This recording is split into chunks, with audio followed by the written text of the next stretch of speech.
In the heart of New York City's glittering skyline, where dreams clashed with harsh realities, lived Amelia Thorne, a humble cleaner whose life was a quiet symphony of endurance and unspoken love. Amelia's days blurred into nights spent scrubbing the pristine offices of corporate giants, her hands calloused from years of wielding mops and brooms. At 28, she carried not just the weight of her modest existence, but also the budding life of twins within her swollen belly. The air in those high-rise buildings always smelled of polished success, a stark contrast to the faint scent of lavender soap that clung to her uniform after long shifts. Amelia's husband, Ethan Blackwood, was a rising star in the cutthroat world of finance. Once a struggling intern with nothing but ambition and Amelia's unwavering support, Ethan had climbed the ladder at Sloan and Associates, a powerhouse firm dealing in billion-dollar deals. He wore suits tailored to perfection, his cologne a blend of confidence and conquest. But as Ethan's career soared, his heart drifted. Amelia, with her simple dreams and janitor's paycheck, no longer fit the image he envisioned for his future. He craved the spotlight, the power lunches, and the admiration of the elite. One rainy evening in their cramped apartment on the outskirts of Manhattan, Ethan came home later than usual. The city lights flickered through the window like distant stars mocking their fading love. Amelia, exhausted from her shift, had prepared his favorite meal, spaghetti with homemade sauce, a recipe passed down from her estranged family. She rubbed her belly gently, feeling the twins stir as if sensing the tension in the air. "Ethan, you're home," Amelia said softly, her voice laced with hope. She waddled to him, her feet aching from hours on cold marble floors. He didn't meet her eyes. Instead, he loosened his tie and placed a stack of papers on the kitchen table, divorce documents, crisp and impersonal. "Amelia, we need to talk. This isn't working anymore." Her heart plummeted. "What do you mean?" "The babies. We're about to be a family." Ethan sighed, his face a mask of practiced detachment. "I'm marrying Victoria Sloan. She's my boss, and she understands my world. You're holding me back. This life of scraping by, it's not for me." Victoria Sloan, the name hit like a thunderclap. She was the heiress to the Sloan Empire, a woman of immense wealth and influence, featured in Forbes for her ruthless business acumen. Amelia had seen her in the office corridors, gliding like a queen while Amelia mopped in the shadows. "Your boss," Amelia whispered, her hand instinctively protecting her unborn children. "Ethan, we've built this together. I supported you through everything." He shook his head, annoyance flickering in his eyes. "I'll sign away my rights to the kids. I don't want to be tied down. This is my chance at real success. Private jets, boardrooms, the life I deserve." "Tied down." The words echoed in her mind, burning like acid. Ethan grabbed his coat and left without a backward glance, the door slamming shut like the final nail in their coffin. Amelia collapsed onto the floor, sobs racking her body as the twins kicked frantically, as if protesting the betrayal. In the days that followed, Amelia's world shattered into fragments. She packed her few belongings, faded photos of happier times, a worn wedding ring, and maternity clothes stretched thin, and sought refuge in a women's shelter in Brooklyn. The place smelled of communal meals and shared sorrows, a haven for the brokenhearted. Nights were the hardest. Lying on a lumpy bed, Amelia whispered lullabies to her belly, promising the twins a better life despite the ruins around her. To survive, she took on extra cleaning gigs, including night shifts at Sloan and Associates. The irony twisted like a knife, mopping the floors where Ethan now paraded his new life with Victoria. She kept her head low, her uniform hiding her pregnancy as best it could. Whispers reached her ears. "Ethan's moving up fast. Victoria's grooming him for partner." Each word fueled her quiet resolve. Survival wasn't just about money, it was about reclaiming her dignity. One crisp autumn afternoon, as Amelia sat on the shelter's steps, catching her breath after a doctor's visit confirming the twins' health, a sleek black limousine pulled up. The driver, an older man with kind eyes, stepped out. Beside him emerged a sharply dressed attorney, briefcase in hand. "Amelia Thorne, the attorney asked, his voice steady and professional. She nodded warily, her hand on her belly. Yes. Can I help you? I'm Jonathan Hale, from Hale and Partners. I'm here regarding your mother, Isabella Voss. Amelia's brow furrowed. My mother? She passed away when I was a child. I was raised in foster care. There must be a mistake. Jonathan's expression softened with sympathy. No mistake, Miss Thorne. Isabella Voss was your biological mother, though she kept her distance for reasons you'll soon understand. She died last month, and her will names you explicitly. The name Isabella Voss sent a shiver down Amelia's spine. Voss, as in Voss Industries, the trillion-dollar conglomerate spanning tech, real estate, and philanthropy? Headlines flashed in her mind. Trillionaire Isabella Voss revolutionizes AI. Voss donates billions to global causes. It couldn't be. She was wealthy? Amelia stammered, the envelope Jonathan handed her feeling like a bomb. More than wealthy. A trillionaire visionary who built an empire from nothing. She watched over you from afar, ensuring your safety without interference. The will reading is in 2 days. You must attend. Amelia's hands trembled as she opened the envelope. Inside was an embossed invitation to the Voss estate in the Hamptons, along with a brief note in elegant script. My dear daughter, forgive the silence. It's time you know your worth. Meanwhile, across town in a penthouse overlooking Central Park, Ethan basked in his newfound glory. Victoria Sloan draped over him like expensive silk, her laughter echoing in the marble-clad space. Darling, with my influence, you'll be unstoppable, she purred, clinking champagne glasses. Ethan smiled, pushing away fleeting thoughts of Amelia. He had upgraded, from a janitor wife to a billionaire fiancé. Engagements announcements were already buzzing in high society circles. Rising star Ethan Blackwood to wed Victoria Sloan, a power couple in the making. Little did he know, a storm was brewing, one rooted in hidden bloodlines and long-buried secrets. Isabella Voss had always been a master strategist, her trillionaire status built on foresight and quiet vengeance. She had monitored Ethan's ascent, his betrayal captured in private investigator reports. The will wasn't just an inheritance, it was a reckoning. As Amelia boarded a chauffeured car to the Hamptons, her mind raced. Memories resurfaced. Anonymous gifts during her foster years, scholarships that appeared out of nowhere. Isabella had been there, a ghost guardian. The twins kicked vigorously as if urging her forward. The Voss estate was a sprawling mansion of glass and stone, gardens manicured to perfection.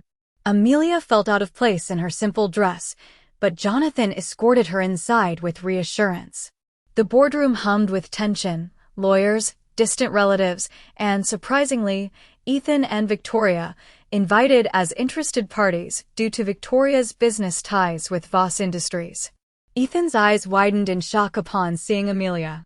"What are you doing here?" he hissed, Victoria's grip tightening on his arm. Before Amelia could respond, the lead attorney, a stern woman named Elena Ruiz, cleared her throat. "We begin the reading of Isabella Voss's last will and testament." The room fell silent as Elena read, "To my beloved daughter, Amelia Thorne, I bequeath my entire estate, valued at over $10 billion in assets, including Voss Industries shares, properties worldwide, and liquid funds." Gasps echoed. Ethan's face drained of color. Victoria's nails dug into his sleeve. A holographic projection flickered to life. Isabella Voss, regal even in illness, her eyes piercing. "Amelia, my child, I hid to protect you from my enemies. But I saw your strength, your love for a man unworthy. Ethan Blackwood, you abandoned her for greed. Know this, true wealth is loyalty, not gold." Ethan bolted upright. "This is insane. Amelia, tell them it's a lie." Amelia met his gaze, tears welling but voice steady. "I didn't know, Ethan. Just like you didn't know me." The will continued. "To Ethan Blackwood, for his betrayal, I leave $1, a reminder that some things can't be bought." Victoria stormed out, dragging a shell-shocked Ethan. The room buzzed with whispers of inheritance revenge and abandoned wife billionaire twist. Amelia sat stunned, the weight of $10 billion settling like a crown. But it wasn't just money, it was validation, a mother's love revealed too late. As she touched her belly, the twins calmed, as if sensing victory. Months later, in a sun-drenched nursery, Amelia cradled her newborns, Lily and Noah. She founded charities for single mothers, turning her pain into purpose. Ethan, disgraced and dumped by Victoria, faded into obscurity, haunted by what he lost. But this was only the beginning. Isabella's secrets ran deeper, with hidden clauses and global implications waiting to unfold. The Hamptons estate felt like stepping into another dimension. Amelia Thorne stood in the grand foyer longer than necessary, letting the cool marble floor seep through her sensible flats. The twins had finally settled after the long car ride, but her own heart refused to calm. Every chandelier crystal above her seemed to catch the late afternoon light and throw it back like tiny accusations. Jonathan Hale touched her elbow gently. "Ready?" She nodded, though she wasn't. They walked through corridors lined with art that probably cost more than every building she had ever cleaned combined. Abstract sculptures, Renaissance oils, modern pieces that looked like someone had angrily thrown paint at canvas and then charged millions for the privilege. The boardroom doors opened. Silence greeted her first. Then the turning of heads. Then the sharp intake of breath. Ethan Blackwood sat at the far end of the 20-foot mahogany table, Victoria Sloan beside him like a perfectly manicured trophy. He had been laughing at something she said until he saw Amelia. The laughter died in his throat. Victoria's smile froze, then melted into something colder, more predatory. Other people were present too. Two cousins Amelia had never met, a foundation director, several lawyers, an investment manager whose watch probably cost more than her entire life savings used to, and Elena Ruiz, the lead estate attorney, standing at the head like a judge about to deliver sentence. "Miss Thorne," Elena said, voice calm and warm in a way that made the room feel even colder. "Please take your seat." There was only one empty chair, directly opposite Ethan. Amelia walked slowly. Every step echoed. She felt Ethan's stare burning holes into her simple navy maternity dress. Felt Victoria's appraisal, the kind that priced people the way one prices handbags. When Amelia sat, she placed both hands protectively over her belly. The twins kicked once, hard, as if saying, "We're here. We see him too." Elena cleared her throat. "We will now proceed with the formal reading of the last will and testament of Isabella Margaret Voss, dated March 17, 2025, with codicils added as recently as 6 weeks before her passing." A large screen behind Elena flickered to life. Isabella Voss appeared. Not the public version, the cold, brilliant Trillionaire who graced magazine covers and Davos panels. This was a private recording. She sat in what looked like the library of this very house. Late evening. Firelight. A cashmere throw over her shoulders. Her face thinner than Amelia remembered from photos, eyes still sharp but softer, wetter. She looked directly into the camera. "My dearest Amelia." The room inhaled collectively. "I have rehearsed this moment in my mind for 28 years. Every birthday I couldn't celebrate with you. Every Christmas I sent anonymous gifts instead of hugs. Every time I watched you from a distance, proud and heartbroken in equal measure." Amelia's throat tightened. Isabella continued, voice trembling just enough to crack the Trillionaire armor. "I made a choice long ago that I can never fully justify. When your father died, murdered, though the official report said accident, I knew the enemies who wanted my empire would come for you too. So I hid you. I let the world believe I had no children. I let you grow up believing your mother was gone." A pause. Isabella wiped one cheek. "I was wrong. I should have fought for you instead of hiding you. I should have trusted that you were strong enough to stand beside me. But I was afraid. And fear made me a coward." She looked straight through the screen, straight at Amelia. "If you are watching this, it means I am gone. And it means the time for protection through distance is over. The empire is yours, Amelia. Every share, every property, every patent, every dollar. Over 10 billion in liquid assets alone. Trillions in controlled entities when you count voting power and subsidiaries." Gasps again. Ethan leaned forward, knuckles white. Isabella's gaze hardened. But there are conditions. The screen split. Legal text appeared beside her face. First condition: full custody and guardianship of any children you bear will remain solely with you. No man who abandons his pregnant partner shall ever have legal claim, visitation, or inheritance rights through those children. Ethan made a strangled sound. Second condition: to Ethan Blackwood, former husband, I leave exactly $1 US. The camera focused on Isabella's face again. $1, Ethan, because some things cannot be bought and some betrayals cannot be forgiven with money. Considerate payment for the pain you caused my daughter when she needed you most. Victoria's hand disappeared from Ethan's arm. Third condition, Isabella continued, the bulk of the fortune transfers immediately upon acceptance. However, 10%, approximately $1 billion, is held in a separate trust.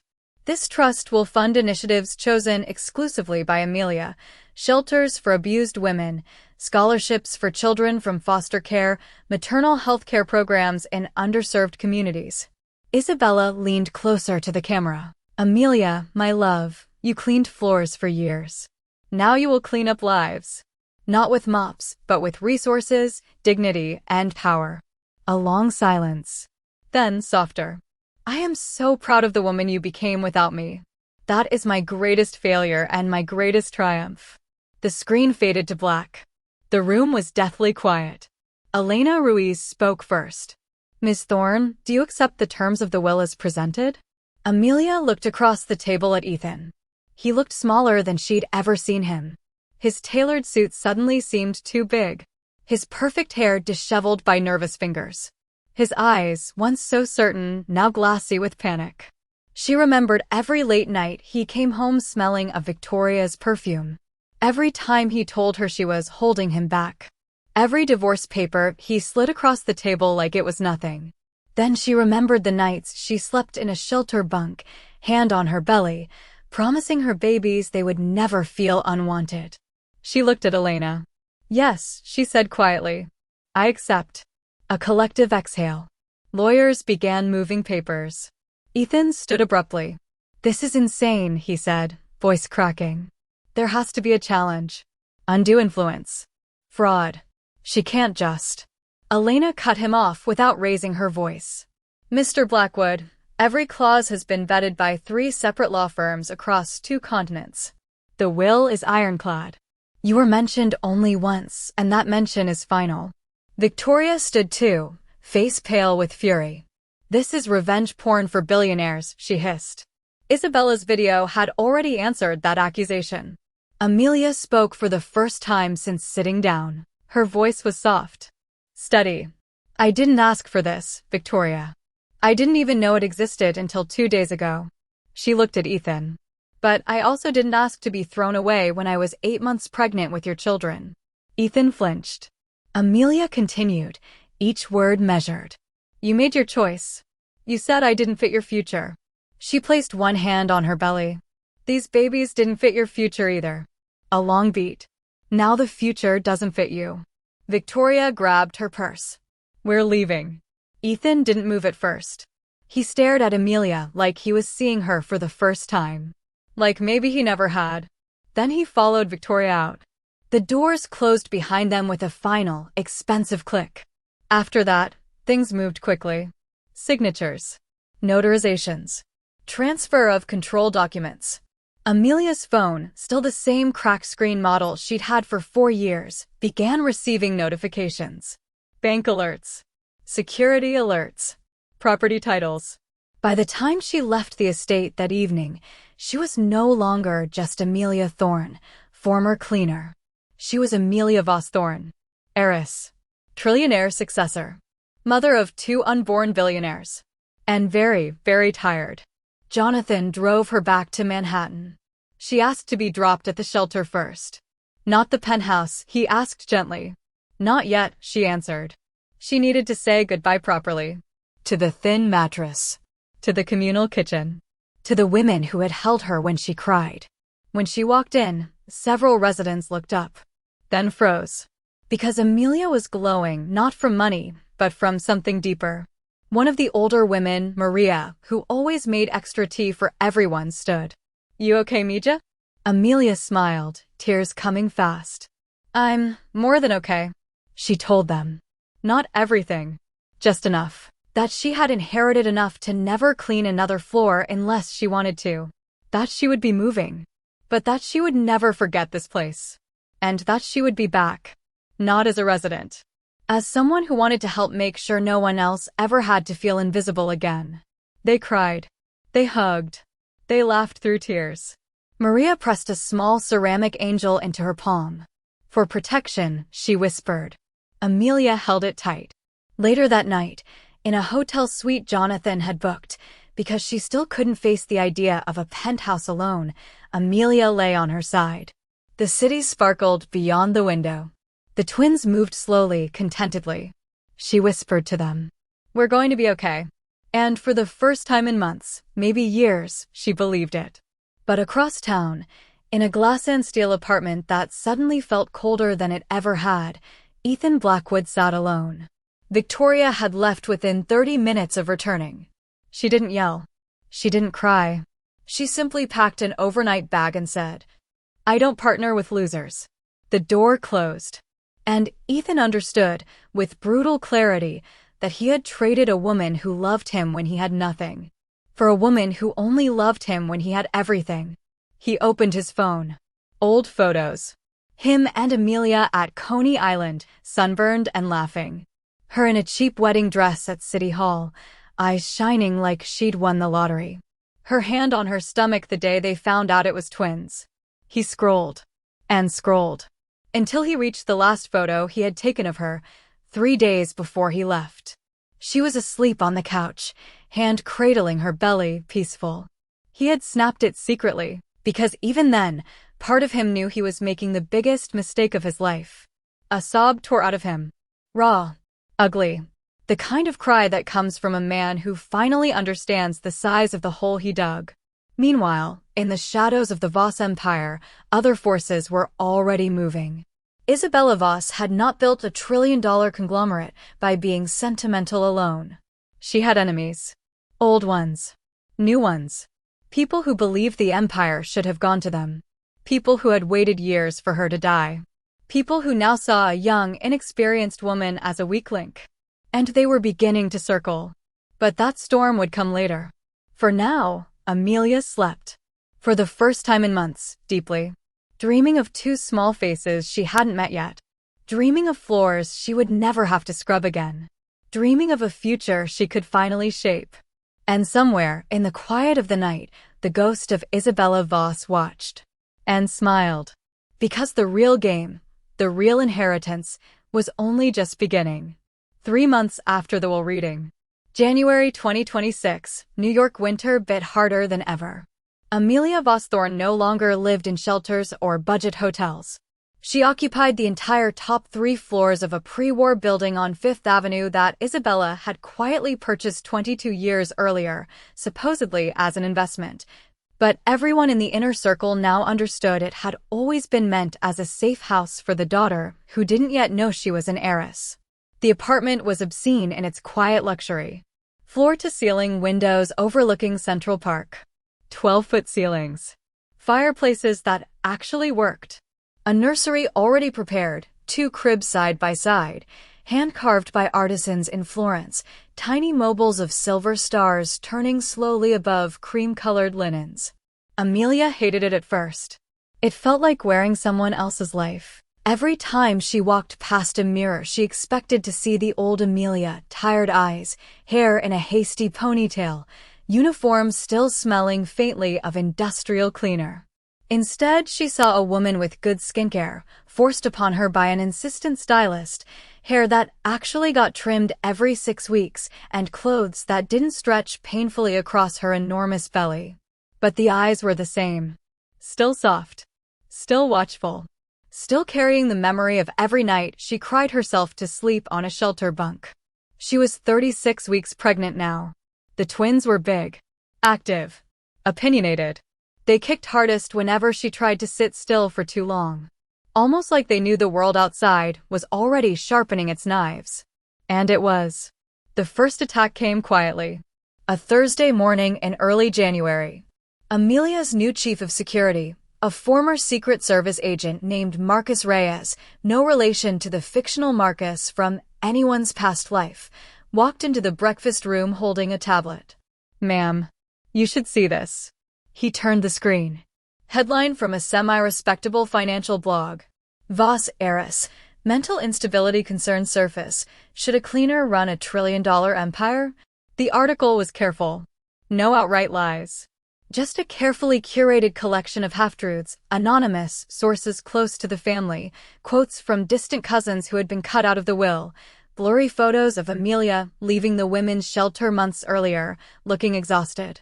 One particularly cruel line. Sources say Ms. Thorne Voss suffers from severe anxiety and has been observed talking to her unborn children for extended periods, behavior some medical experts describe as concerning for someone about to inherit control of sensitive defense and AI patents. Amelia read it twice. Then she laughed, a short, bitter sound. "They're saying I'm crazy because I talk to my babies?" Marcus didn't smile. "They're testing the water, ma'am. Seeing how far they can push before you push back." "Who's they?" "Three main groups so far," he said, ticking off fingers. 1. The Voss cousins, especially Richard Voss Jr. and his sister Claire. They expected at least a third of the estate each. They're already filing preliminary contest motions in Delaware Chancery Court. 2. Certain board members of Voss Industries who thought they could control the company through a weaker, more pliable heir. They're quietly shopping a narrative that you're unfit. 3. He hesitated. "Tell me." Chinese and Russian private investment groups that were in advanced talks to buy minority stakes in Voss AI division. Isabella died before signing. They believe correctly that you'll never sell. Amelia touched her belly. The twins answered with sharp kicks. Almost indignant. She looked up at Marcus. "How long do I have before someone tries something physical?" He didn't sugarcoat it. 3 groups of people want you gone. Only one of them actually needs you alive to keep fighting in court. The implication hung heavy. Amelia nodded slowly. "Then we stop playing defense." Marcus raised an eyebrow. "Ma'am, get me the best crisis PR team money can buy. Not the ones who polish billionaires, the ones who fight dirty and win. And I want daily briefings on every person who's moved against me. Names, bank accounts, mistresses, children in private schools. Everything." Marcus almost smiled. Understood. That afternoon she gave her first official interview. Not to Forbes. Not to Bloomberg. To a small feminist media collective called The Unseen that had been covering women's stories from shelters for 8 years. She did it from the living room. No makeup artist. No lighting crew. Just her, 8 months pregnant, wearing a simple cream sweater that stretched over her belly, hair in a loose braid. The journalist, a woman named Priya Khan, asked the obvious first question. "How does it feel to go from cleaning floors to owning them?" Amelia looked straight into the camera. "It feels like justice wearing new shoes. Still hurts the same places, but now I can afford better socks." The interview went viral within hours. Not because of the money. Because of the moment when Priya asked, "Did you ever hate him?" "Your ex-husband." Amelia was quiet for a long time. Then, "I hated the version of myself that believed I deserved to be left." That part hurt more than him walking out the door. Millions watched. Millions cried. Millions screenshotted the final line. "I'm not here to take revenge. I'm here to make sure no other woman ever has to wonder if love comes with a price tag." Meanwhile, Ethan Blackwood watched the interview on his phone. In a one-bedroom rental in Astoria. That still smelled faintly of the previous tenant's cigarettes. He had lost his job at Sloan and Associates 2 weeks after the will reading. Victoria had made sure of it. He now worked compliance at a mid-tier regional bank. Better than nothing. But the fall still burned. He stared at Amelia's face on the tiny screen. She looked different. Not richer. Stronger. He pressed pause on the video. Her eyes stared back at him, calm, clear, finished with him. He whispered to the empty room. "I fucked up." No one answered. 2 weeks later, February 4th, 2026, Amelia's water broke at 3:17 a.m. She was alone in the apartment. Marcus Reyes lived on the floor below, but she didn't call him first. She called Maria, the woman from the shelter who had given her the ceramic angel. Maria answered on the second ring. "Mija?" "It's time," Amelia said, voice shaking only a little. "I'm coming." "Breathe." "I'm coming." By the time Maria arrived, so had the medical team Isabella had prearranged years earlier, 2 OB-GYNs, 3 nurses, a neonatologist on standby. The birth was long, painful, beautiful. At 11:42 a.m. Lily Isabella Voss Thorne came into the world screaming. At 11:58 a.m. Noah Alexander Voss Thorne followed, quieter but fierce. Amelia held them both on her chest, skin to skin, tears running freely. Maria stood beside the bed crying into a wad of tissues. "You did it, Mija. You did it." Amelia looked down at the tiny faces. "I had help," she whispered. She didn't mean the doctors. She meant the woman who had watched her from afar for 28 years. She meant the twins themselves, who had kept her alive when everything else wanted to break her. She meant the anger that had turned into fuel. Later that evening, when the babies were cleaned, fed, sleeping in their cribs, Amelia sat by the window overlooking the park. Snow was falling. Soft. Silent. Cleansing. Her phone buzzed. A text from Marcus Reyes. Richard Voss Jr. just withdrew his contest motion. Claire too. Apparently someone showed them very detailed financial records of certain offshore transactions. They're now very motivated to stay quiet. Amelia typed back one word. Good. Then she muted the phone. She didn't need to know the details tonight. Tonight was for her children. For the smell of their heads. For the tiny fingers that curled around hers. For the future she would now build brick by brick, not for revenge. But because she finally understood. Real power isn't money. Real power is choosing who gets to write the ending. And she was done letting other people hold the pen. But even as she watched the snow fall, another notification slipped through. An encrypted email. Subject, "We need to talk." Sender, hidden, routed through 7 countries.